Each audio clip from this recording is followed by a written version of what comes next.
I still see the letters cut into the wall, rough, shallow, desperate. A child's hand had dragged something sharp across the plaster above a headboard and left 7 words that felt colder than the air in that gutted room. We stayed here. We didn't leave. The paint around each groove had curled back like burnt paper, and the dust caught in the cuts looked gray as ash. Before I go any further, let me know where you're listening from in the comments, and hit like and subscribe if you believe some names should never fade. I was in my late 20s. That fall still getting used to the weight of a badge and the way a radio could turn a quiet night into a long drive. Austin had a softer skyline, then shorter, less glass, more brick. And when the heat finally broke in late October, the air at dusk felt new. You could crack a window and the room would cool without the hum of an air conditioner pushing back 97 degrees. I lived in a 1-bedroom off South First across from a taqueria that closed whenever the owner felt like it. Evenings had a shape I counted on coffee past 9, reports at the scarred dining table, the radio low enough that a neighbor couldn't hear the calls, but I could. When I slept, it was usually around 2, one hand near the handset, out of habit. Central Texas in those weeks turned a particular color pecan trees, yellowing live oaks staying stubbornly green grass, crisp and pale.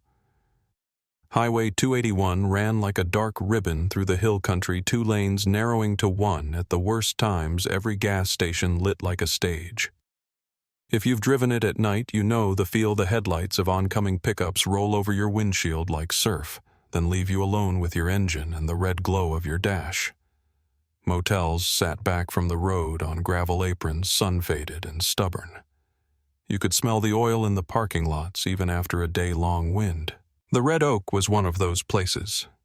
Its sign was the kind that had lost pieces of itself, an O without its tail, an L that flickered when trucks passed.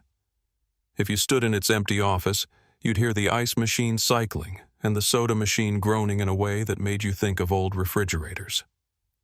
A row of doors ran along the ground floor, waist-high windows, shaded by curtains. People never fully closed. I didn't think much about it then.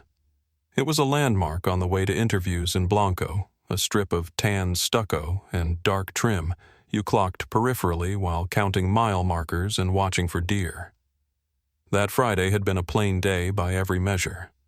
I logged an early domestic, a middle-of-the-day shoplift where the clerk knew the kid's mother and was angrier about the lying than the candy bars, and a late-afternoon complaint from a contractor who swore his generator had been stolen when he'd actually lent it to a cousin 2 months prior. The kind of calls that fill a notebook without sharpening your instincts. My supervisor signed off with a "see you Monday," and I drove home thinking about whether the long-sleeved shirts needed to come out of the storage tub in the closet. The temperature would dip to the 50s by dawn. Folks around here call that cold, and you could feel it sliding down from the dark edge of the sky. In Waco, a couple of hours to the north, a family was making their own set of ordinary decisions. I didn't know their names yet. I would learn them later the way you learn the names on headstones and keep them. But that evening they were just a husband and wife and 2 kids in the back seat passing half-lit billboards and the last square miles of farmland before the land lifts and folds into cedar. I've come to think of them as moving through a picture that was still soft at the edges, a man rubbing his eyes at a red light, a woman touching her forehead where the migraine was threatening, a boy with a fast food cup bigger than his hand, a little girl kicking off her sneakers because the laces always bothered her after dark. If you were pumping gas 2 pumps over, you wouldn't have looked twice. That's the thing about quiet danger. It rides in the passenger seat like a neighbor polite enough not to speak until it has to. In 1997, the motel offices were made of counters, guest cards, and pens on chains. Mine was a life of carbon copies, too. Incident forms in triplicate blue ink bleeding through to the cardboard beneath. The night clerk at the Red Oak had the same tools. I'd meet him much later, hands stained with nicotine, a habit of brushing his hair back with 2 fingers when he tried to remember details. Back then, he was just a man behind a counter who watched keys hang on hooks and matched names to room numbers. He could tell a family by the way they approached how the mother went straight for the stack of extra towels, how the father drifted toward the vending machine list and asked about change. He told me years after the fact that he liked Friday nights best because they smelled like cologne and fast food, a breath of somebody else's life passing through. There are jobs that make you a listener. Motel work is one of them. My own evenings were stitched together with small, steady things. The neighbor across the courtyard would water her ivy with a green plastic can and wave the spout like a baton when she said hello. The street cat that had decided our complex was home would jump onto the hood of whatever car stayed warm the longest and sleep their paws-tucked, eyes half shut. I kept my kitchen window cracked for the sound of the city at night tires groaning over the South First Bridge. The faint two-note horn of a train well past midnight. It wasn't peace exactly. It was the known shape of things. You learn early in this line of work that routine is a kind of shelter. I met the Halversons through photographs first. It would be months before I saw them that way, and years before I learned every angle of those prints by heart. But on that October weekend, they were people in motion. If you've ever traveled the hill country towards San Antonio on a Friday, you know where the fatigue hits. South of Marble Falls, the road widens for a while, the sky seems to back away, and towns become clusters of light with long quiet between them. It turns children into shadows in rearview mirrors and parents into silhouettes gripping a steering wheel. A place like the Red Oak sat exactly where a family might decide they'd had enough road for the day. Fall nights touched everything with the same brush gas station roofs glowing like storm clouds, diner windows painted with steam, the damp rising off the low water crossings even when the river ran thin. I caught a late cup of coffee that night at a place with bad pie and good stools, the kind that don't wobble when you shift your weight. A rodeo on the television in the corner, nobody really watching. The waitress called me Han out of habit, and I don't think she'd have recognized me without a notepad in my hand. I paid with singles and coins and folded the receipt without looking at it. If you'd asked me then what those slips would mean one day, I'd have smiled at the oddity of the question. Paper was just proof that something had happened. I didn't yet understand how it could be turned into proof that something hadn't. Back up on 281, the night settled deeper. A wind ran its fingers through the cedar. A truck grumbled past the motel and shook loose a few grains of neon. The office clock, the kind with a second hand that clicks instead of sweeps, moved like a patient heartbeat.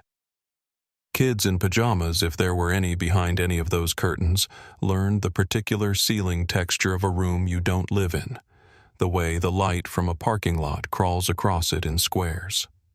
A father thinks about the miles he didn't drive. A mother listens to the air conditioner kick off and imagines it will wake the little one. The clerk sits with a pencil behind his ear and the late game on a low TV. The ice machine shudders once for no good reason. I've come to think of that stretch of highway as a narrow river. People float along in their separate boats, lanterns swinging the banks close enough to see but too dark to define. Every motel along it is a dock, a place to tie off and breathe. I drove a different river that night, a loop of city streets that kept their own vigil porch lights left on dogs leaning against fences watching the world run its errands. I pulled into my complex shortly after midnight. The asphalt there holds heat late, and you can feel it through the soles of your shoes as you cross to your door. I remember the click of my lock, the scrape of my chair, the way a pen sounds when it finds familiar paper. Reports done radio on the table window cracked to the cool. The best part of those nights was the ordinary sound of other people living. A neighbor closing a cabinet. The elevator stopping with a soft sigh. A couple on the sidewalk speaking low and laughing into one another's shoulders. The city wasn't safe exactly. Nothing is. But it was regular in the way a watch is regular. You can check it against your own pulse and think you're all right. After one, the streets thinned so far that you hear individual cars instead of traffic. Somewhere near Blanco County, a fox slipped across the two-lane and vanished into brush that smelled like dust and damp rock. A porch light burned on a farmhouse long after its owners went to bed. At the Red Oak, the ice machine cycled again. A door settled against its latch with a soft click. My radio blinked in the dark and stayed quiet. I set it on the nightstand with the antenna pointed toward the window more out of superstition than engineering. The clock on my stove ticked to 1:43 a.m. in green segments. I turned my pillow to the cool side and listened to the train's two-note horn far off, smaller than it would be by day. There are nights when you can feel the hinge without knowing what opens. Not a siren or a shout, just a change in the air, the way a house goes still before weather turns, or how a room feels when you know a child has woken in the next one and is staring at the ceiling deciding whether to call out. My window breathed in and out. A soft draft touched the edge of the curtain and let it fall back. Out on 281, the road was a black seam stitched by headlamps that came and went, each pair a brief life you would never know. If you stood on the motel's gravel then and looked toward the highway, you'd see the long white of a tractor trailer sweep across the rooms and slide away. You'd hear for a second the belt squeal of a car that needed work.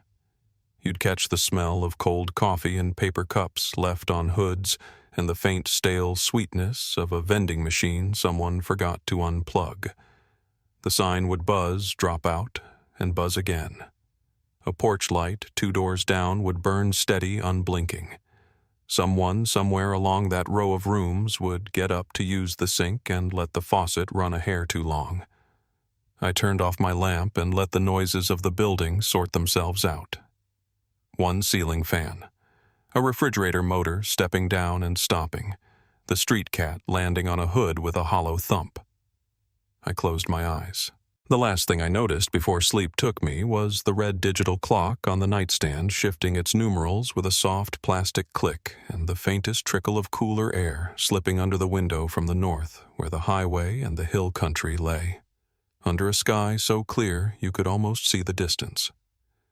By the time my radio finally chirped, the sun wasn't up yet, and the city felt paused between breaths. Out on 281, a single set of headlights traced past the Red Oak and kept going. The office light glowed on an empty counter. In my apartment, the phone on the kitchen wall sat silent, and the number I didn't yet know I should call never rang back. Somewhere along that row of doors, a porch bulb burned a little too long, washing a thin ribbon of light across a parking space no one had pulled into yet. The morning started with the kind of silence that doesn't sit right. The air was cool still, carrying that thin October crispness that makes you breathe deeper without knowing why. I'd come into the office early, coffee still too hot to sip, and the dispatcher was already at her desk, her radio turned low. She looked up when I walked in, gave me that quiet nod people give when they don't want to be the first to say it.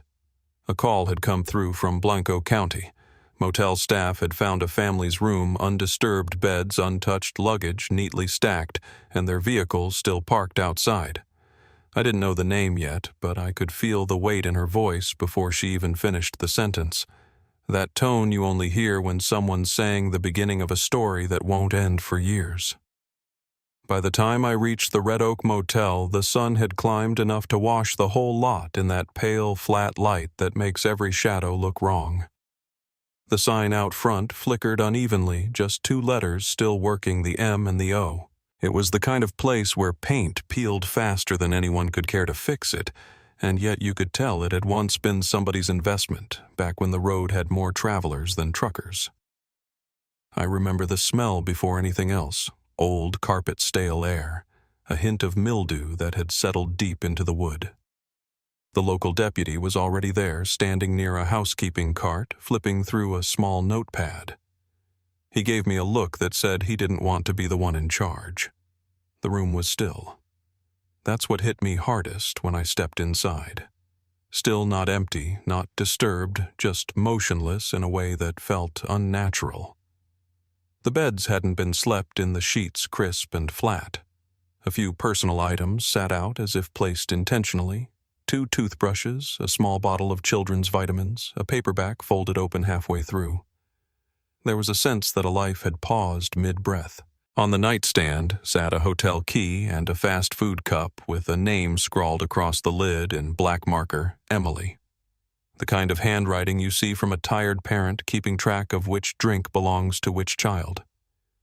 The SUV out front matched the registration Waco plate's family name, Halverson. The vehicle was clean-locked, everything in place. It was the sort of car that belonged to someone who planned road trips carefully, snacks in the side pockets, a half-folded map in the glove box, and those little travel-sized tissues tucked into the console. Nothing screamed struggle. Nothing pointed to panic. But the air had that charge to it, the kind that makes your instincts lean forward before your body does. Inside the room, a uniform pointed toward a small trash bin near the dresser.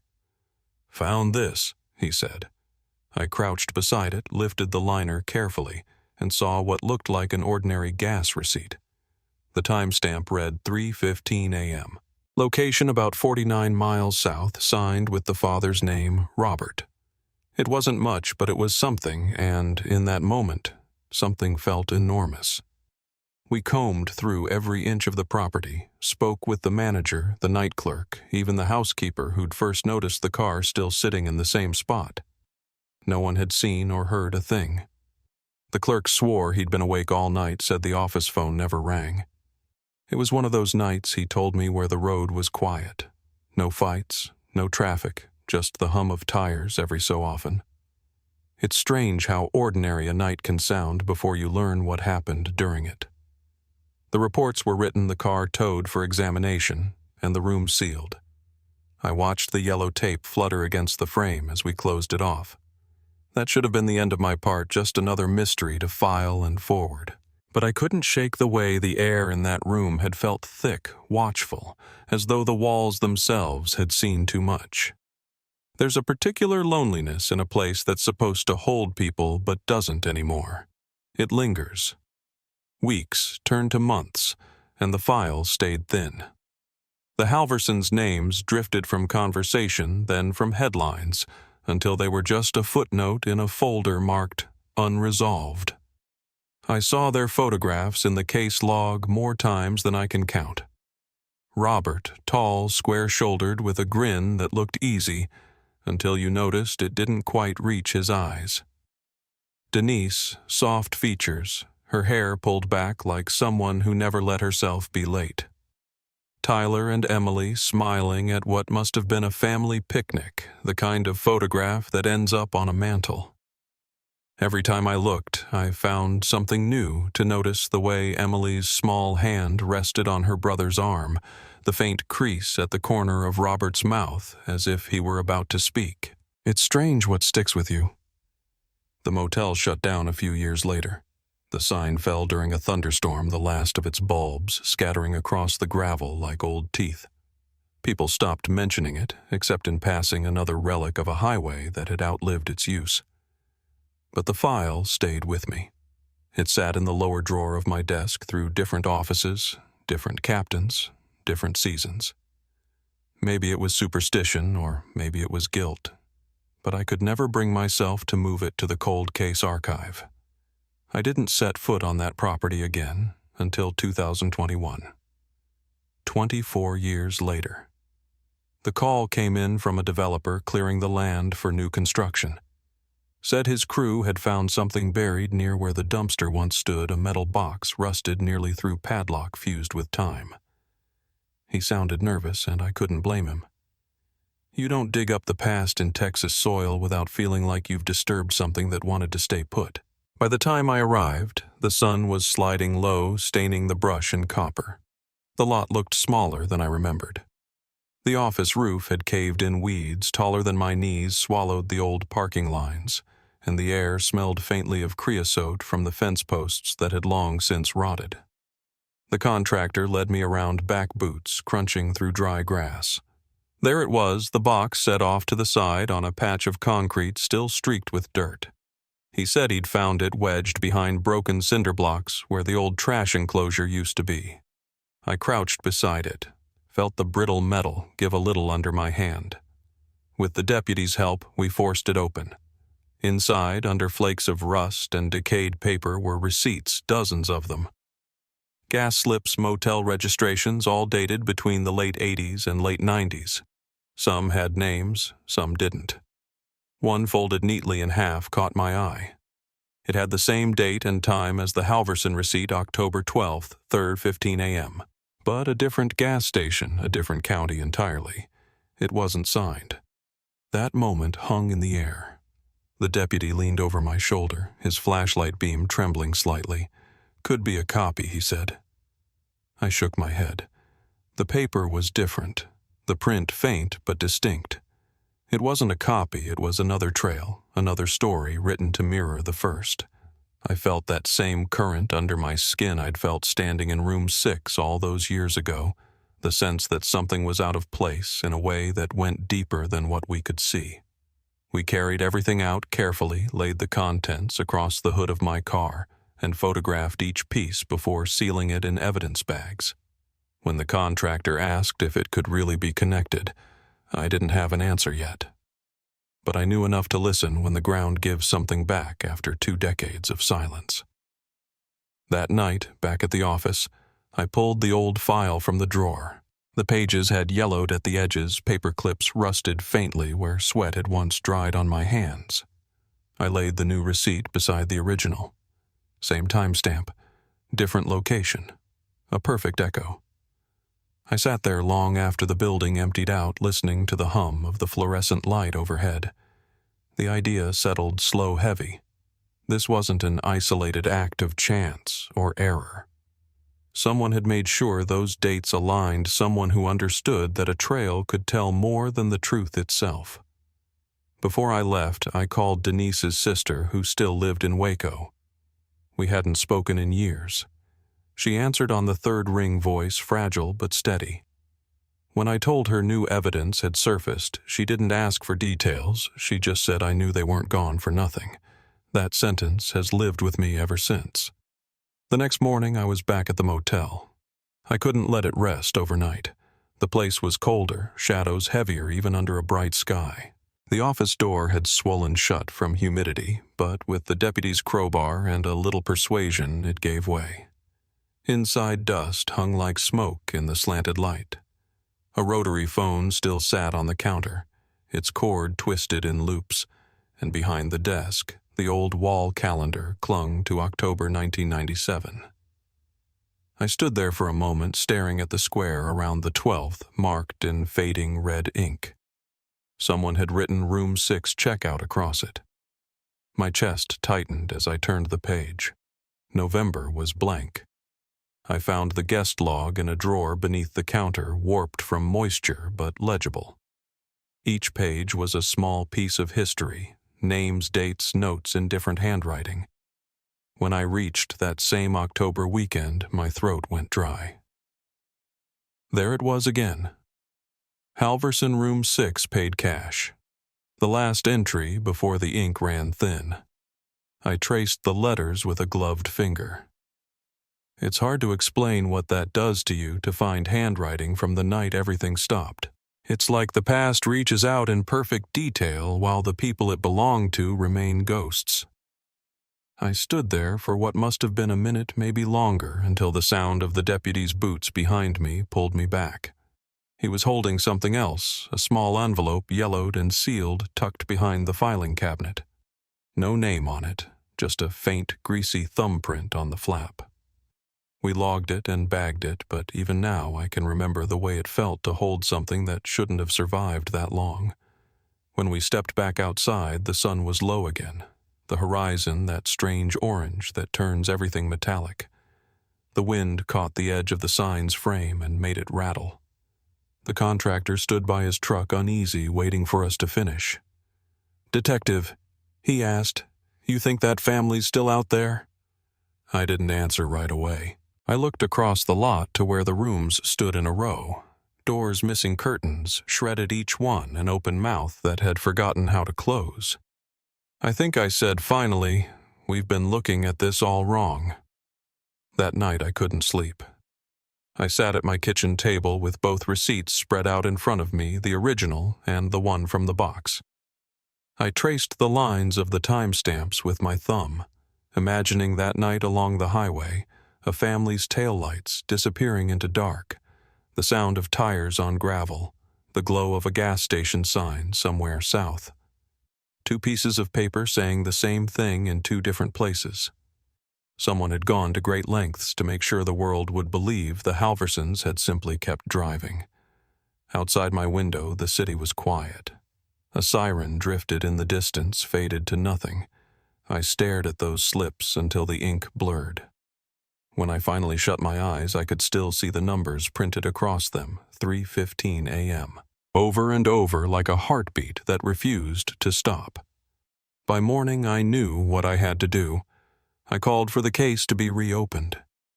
What started as one family's silence now stretched further than I could see a line of disappearances marked not by bodies or witnesses, but by paper thin, brittle, and deliberate. And somewhere behind it all, someone had been keeping time. When I drove back down 281 later that week, the road felt different. Every mile marker carried a weight I hadn't noticed before. I passed shuttered motels, gas stations half boarded, and I realized how easy it is to erase a life when no one's watching closely. Somewhere along that stretch of asphalt, the Halversons had vanished, and for 24 years the world accepted the story that they'd just driven away. But the dirt had given up a secret, and secrets once surfaced have a way of demanding light. I remember glancing at the passenger seat where the evidence bag sat and saying out loud to no one, "You waited long enough." That was the moment I stopped treating the case like a file. It had become something else entirely, a voice calling from beneath the dust, quiet, but certain asking to be heard. And though I didn't know it yet, the first whisper from that box was only the beginning. There were other names, other trails waiting in that same stretch of Texas highway, and before long, they'd start to surface too. The nights started feeling longer after we reopened the Halverson case. It wasn't that I was working late, though I was. It was that the dark seemed thicker, as if the highway itself had started keeping secrets from me. Every night I'd drive home from the station, headlights stretching down I-35, and I'd think about that stretch of 281, how quiet it must have been in 1997, how easy it would have been for a family to slip out of sight and never be found. When you spend long enough inside a case like that, time stops running forward. You start living alongside the people you're chasing, tracing their footsteps hour by hour, and you forget that the world has kept moving. The lab results from the motel came back first. The new receipt, the one we dug out of that rusted lockbox, wasn't just old, it had been tampered with. The paper edges were darkened in a way that looked like artificial heat aging, and the signature wasn't a match to Robert Halverson's. Whoever made it wanted us to believe it was legitimate, but they'd gone too far. That alone was enough to keep the case open. Still, I couldn't shake the feeling that this wasn't about forgery. It was about direction. Someone had been pointing us toward one road so we wouldn't look down another. I spread the receipts out across my kitchen table that night, each one sealed in plastic sleeves under the glow of a single lamp. The light caught the creases and bends like scars. There was the original from the motel's trash can, October 12th, 3:15 a.m., southbound.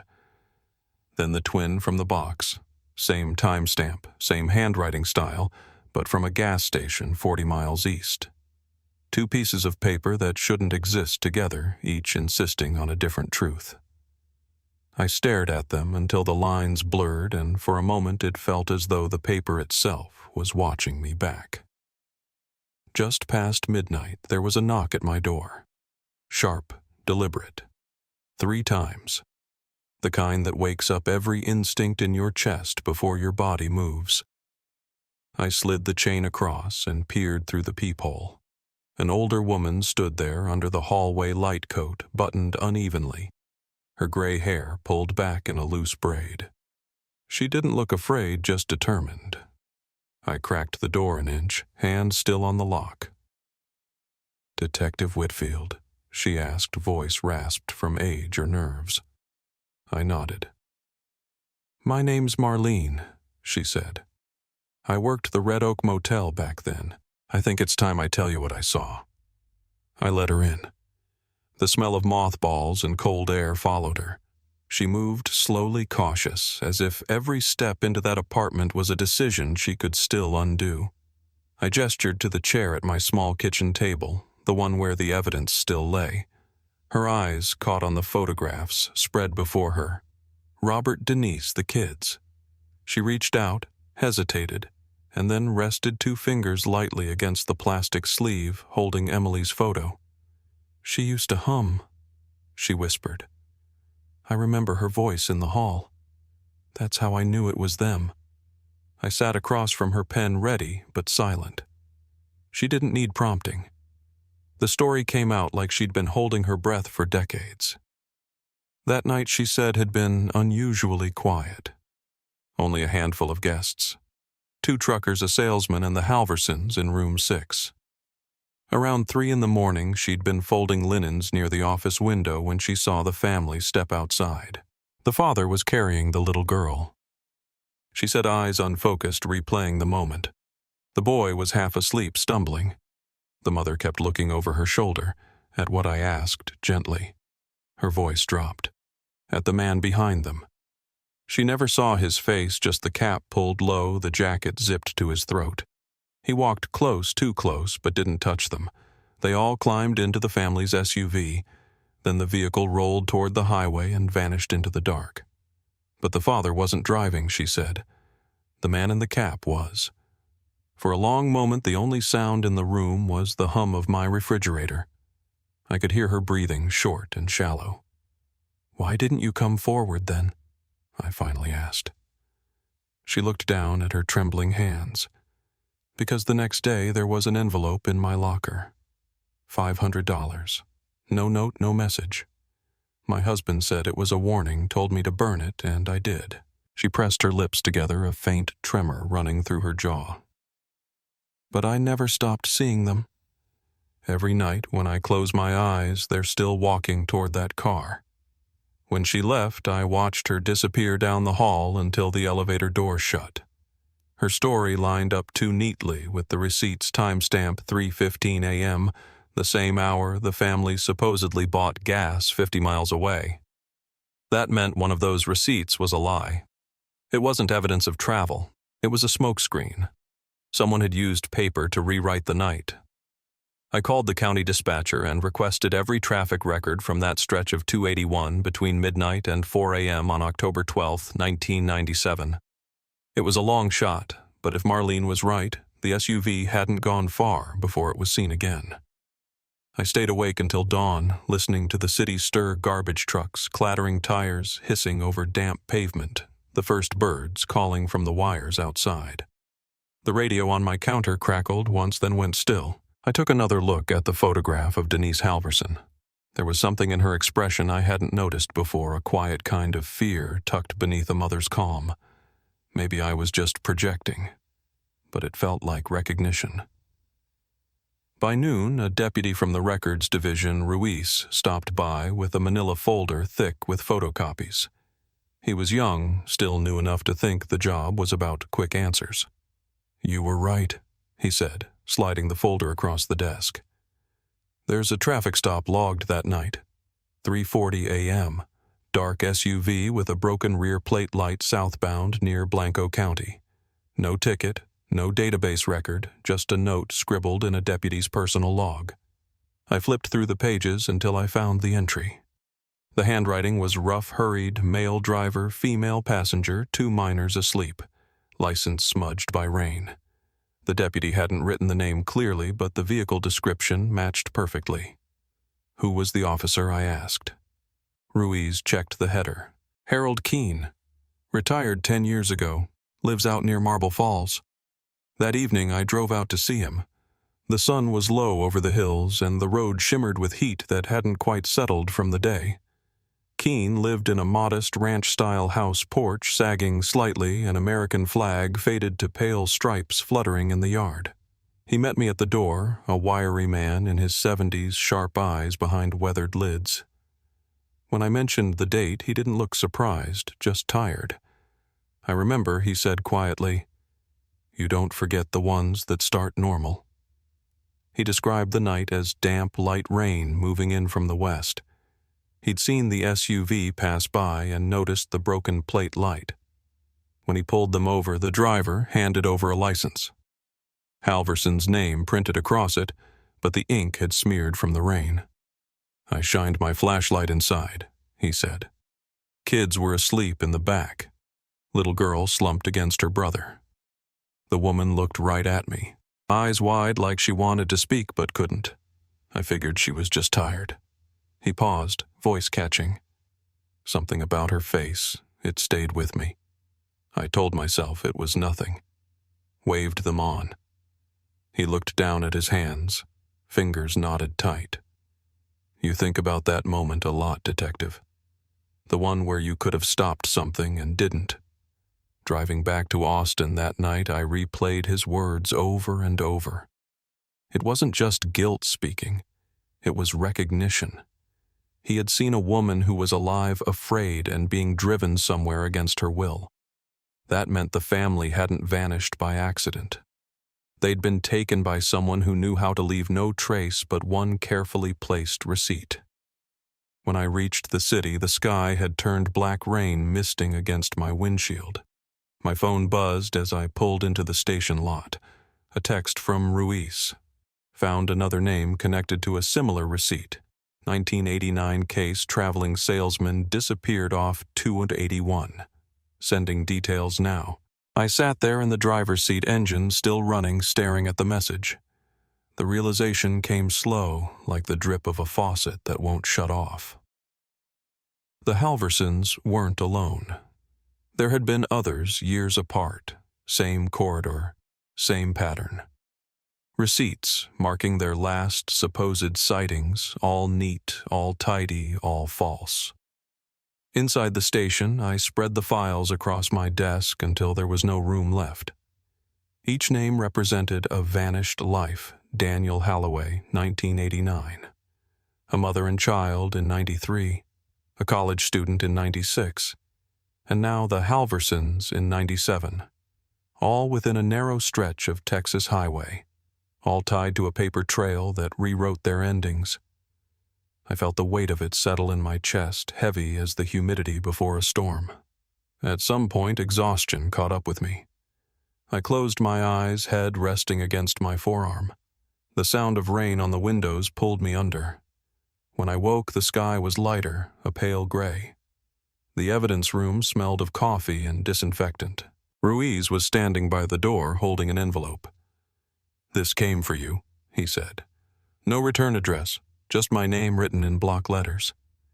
Inside were 3 photographs, black and white, grainy. The first showed the Halversons outside the motel loading their luggage. The second, a blurred man in a baseball cap walking behind them. The third stopped my breath. It was of me standing beside my unmarked car on 281 from just 2 nights ago. The same stretch of road where the family disappeared. Whoever had taken it had been close enough to hear me breathe. I looked up at Ruiz, my voice low. He's still out there. He didn't have to ask who I meant. The man in the cap wasn't just a shadow in an old memory. He was alive, watching, and now he knew I was coming. That night I locked my door, checked the hallway twice, and still couldn't sleep. The city was quiet, but I felt eyes on me from somewhere beyond the glass. I sat by the window until dawn, the photo of that shadowed figure in my lap. Every so often a car would pass its headlights, sweeping through the apartment like a slow, pale wave. I thought about Marlene, about the hush money, about the family driving away into the dark. And for the first time I wondered if the motel hadn't been the end of their story. Just one of many beginnings in a chain none of us had dared to follow. By morning, the rain had stopped. I looked out at the damp street below, the light soft on the pavement, and told myself what I already knew. This wasn't about one missing family anymore. Someone had built an entire history out of vanishings, one receipt at a time. and I was standing right in the middle of it with only paper to show the way forward. The next morning came without rest. I'd watched the horizon turn from black to gray and then pale gold through my living room window, that envelope of photographs still sitting on the table like something alive. When I finally picked it up again, I realized my hands weren't steady. The photo of me on the highway, whoever took it had been close enough to catch the reflection of my badge through the windshield. That detail wasn't meant to threaten. It was meant to speak. Whoever this was wanted me to know they were part of the same story, now that I wasn't an observer anymore. By 8, the sky had cleared to that sharp blue you only get after rain. I drove to the station, eyes flicking between the rear view and the road ahead, half expecting to see the same dark sedan behind me. There wasn't one, but the feeling of being followed doesn't need proof, it just needs time to take root. Ruiz met me in the parking lot, 2 coffees in hand. He didn't say a word, just handed one over and nodded toward the file room. He knew the look on my face. Inside, the smell of old paper and floor polish hung thick. We spread the photographs under the fluorescent light. The first 2, the Halversons outside the motel, the man in the cap behind them, could have been pulled from any stranger's vacation roll. But the third, the one of me, cut through the noise. It was printed on the same glossy stock as the others, same faint chemical odor, same border bleed. Whoever sent it had access to the same darkroom, maybe even the same negatives. Ruiz leaned close. "You think this guy's trying to talk to you?" I shook my head. "No," I said. "He's proving he can find me." We ran the photos through every database we had for paper, ink, chemical composition. All came back inconclusive. Nothing tied to a lab, no fingerprints, no trace DNA. Clean work. Too clean for someone careless. While the text processed, I pulled out the box of receipts again.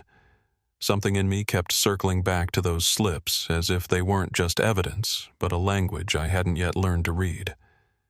I started grouping them by handwriting style, then by paper type. That's when I noticed it, faint indents barely visible, pressed into the back of one of the older receipts. I tilted it under the light, and there it was, a word written in all caps, not part of the transaction at all. Mid-South. At first it didn't mean anything.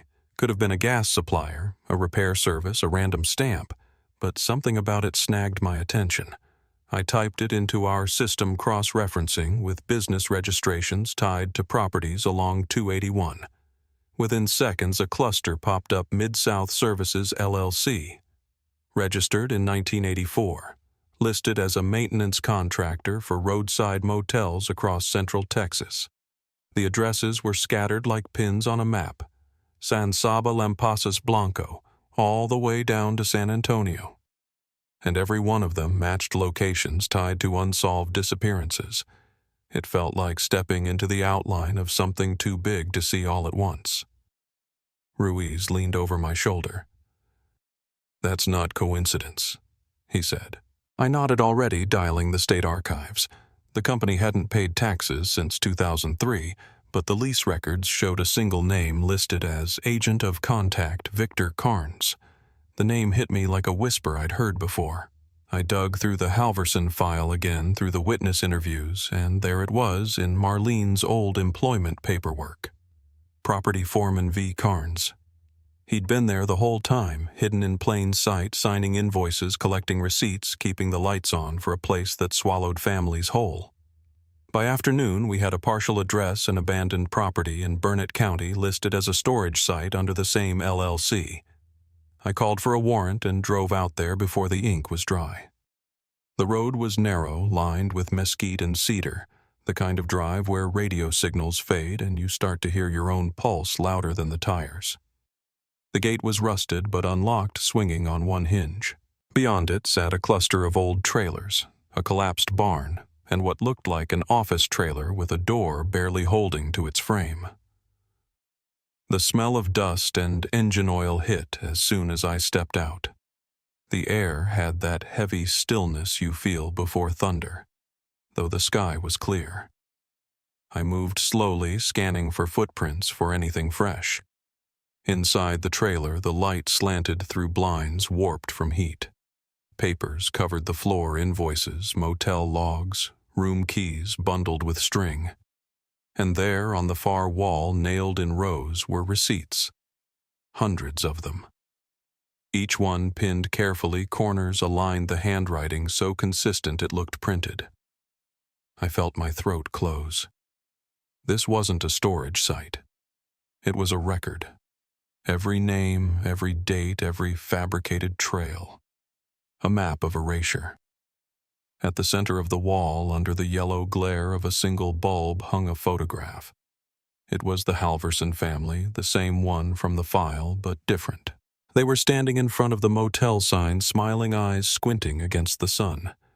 But someone had drawn an X through each face in red marker. Beneath the frame, written in pen, were 4 words. Proof of presence, proof of absence.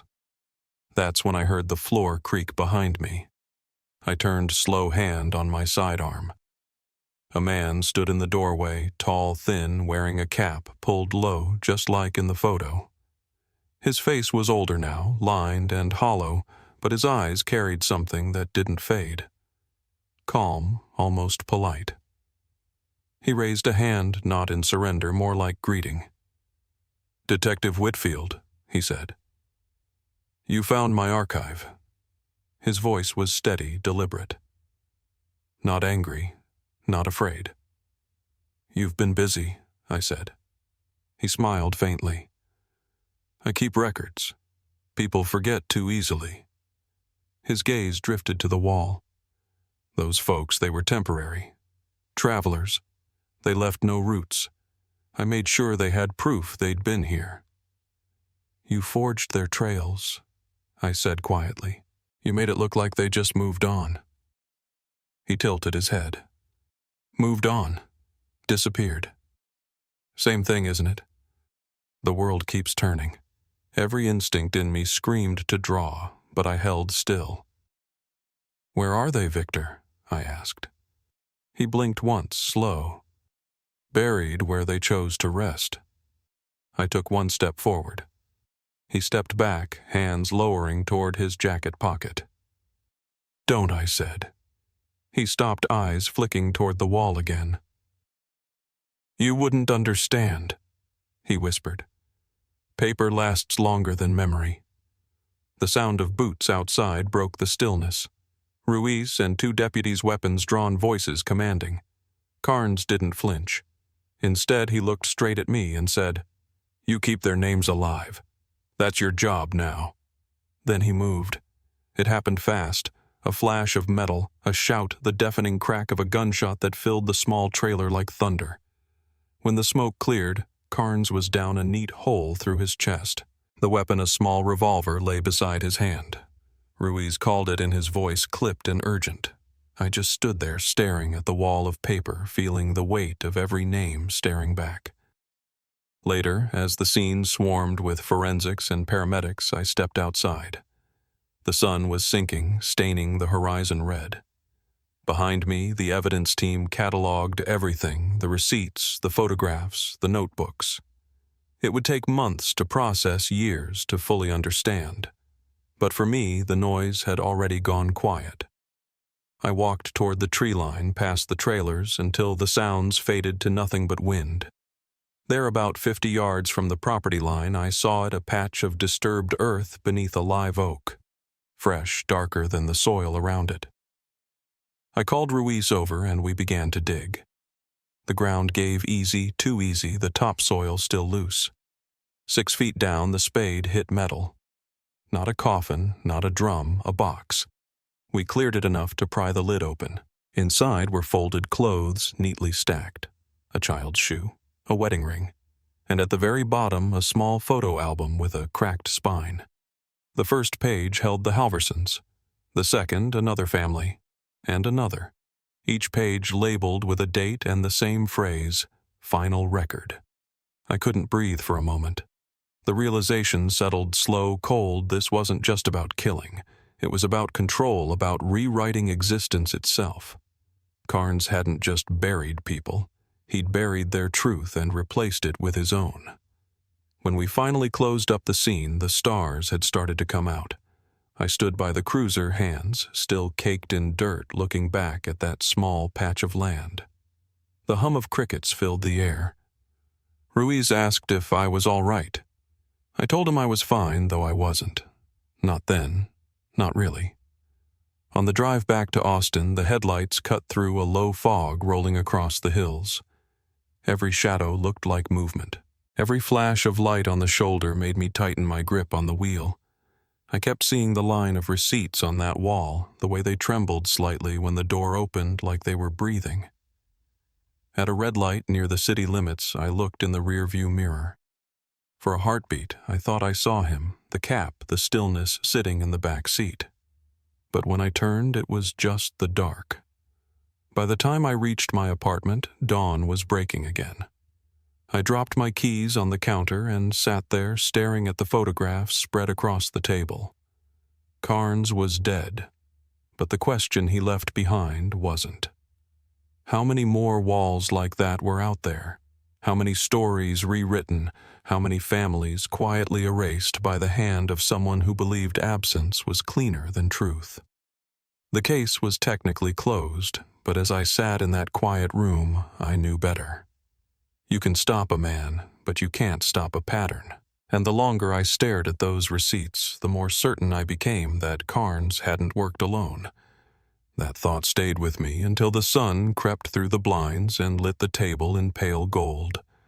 I watched the light crawl across the photos one by one and thought of all the names that would never make it home.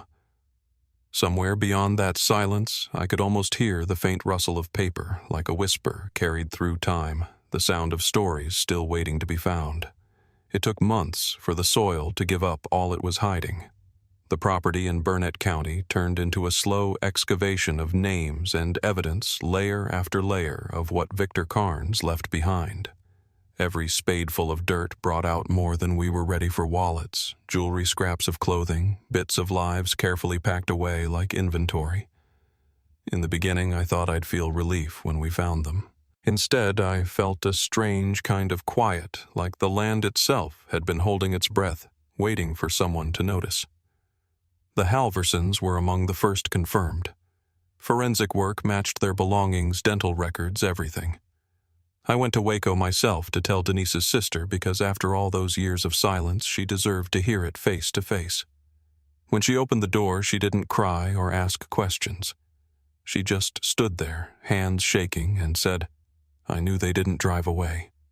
We sat at her kitchen table with the old photographs between us, the edges curling from time. There was peace in her face, but not forgiveness.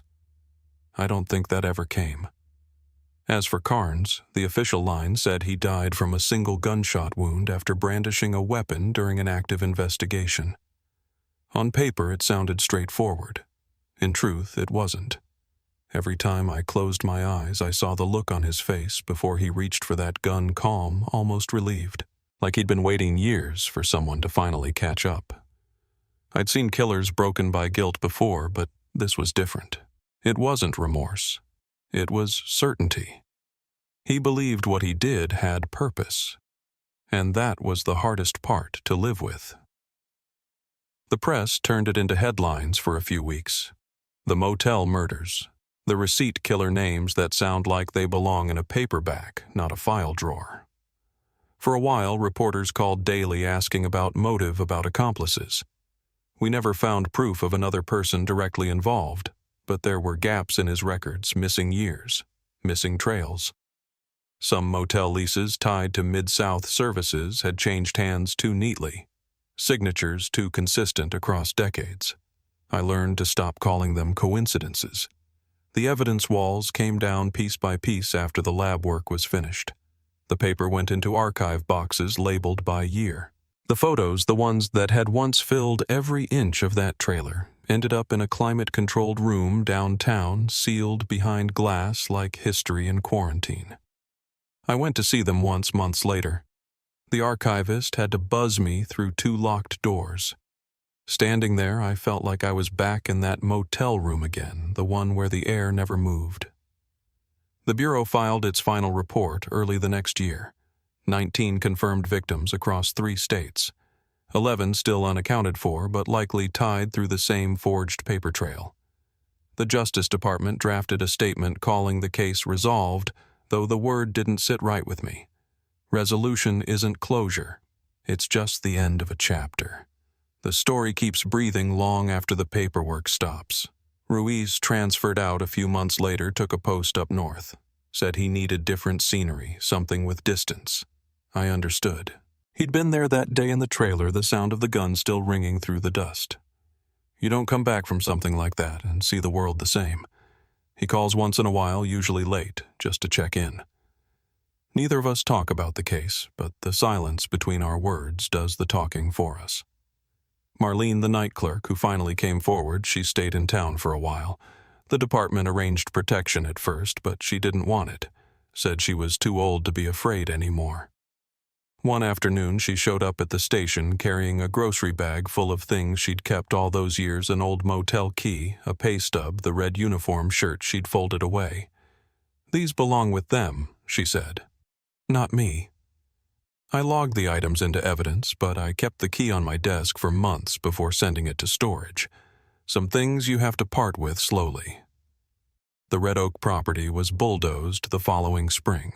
I went to watch, standing behind the caution tape as the machines tore through the walls. The building went down easy, like it had been waiting for permission to fall. When the last of the debris was cleared, the county turned the land over for development. They said it would be housing someday, maybe even a park. But when I drove past a year later, it was still just a field, flat, quiet, nothing but weeds moving in the wind. In time, the story drifted into that space where memory and rumor blur. People forgot the details, mixed up the years, told each other it was solved, or that maybe the real killer had never been caught. That's what happens when time stretches out.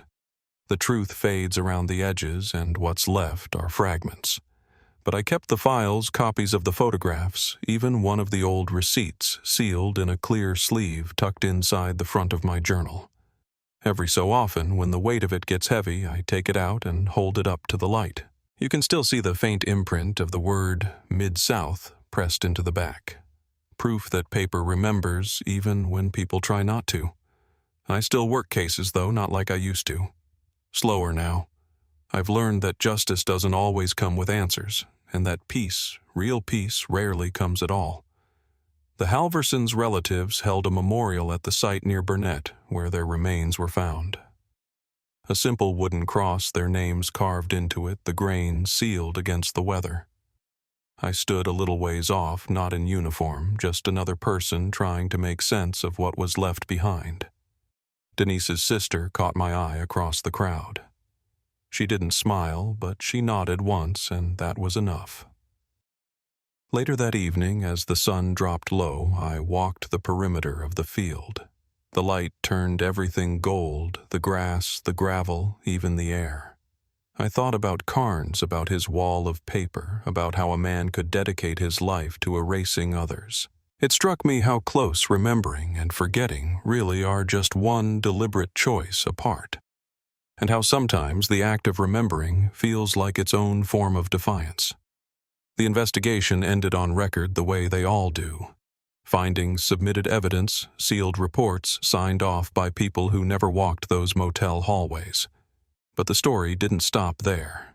It still comes back in small ways, in a late-night phone call from another county and a new lead that matches an old receipt in a family asking if their missing might fit the pattern. The official line is that the case is closed. Off the record, I keep looking. The last time I drove that stretch of 281, the sign for the Red Oak was gone. The gravel lot had grown over with weeds, the outline of the old foundation barely visible under the grass. The highway hummed with the sound of trucks passing the same low rhythm that's been there for decades. Somewhere in the distance, a storm was forming, and the wind carried the smell of rain and mesquite.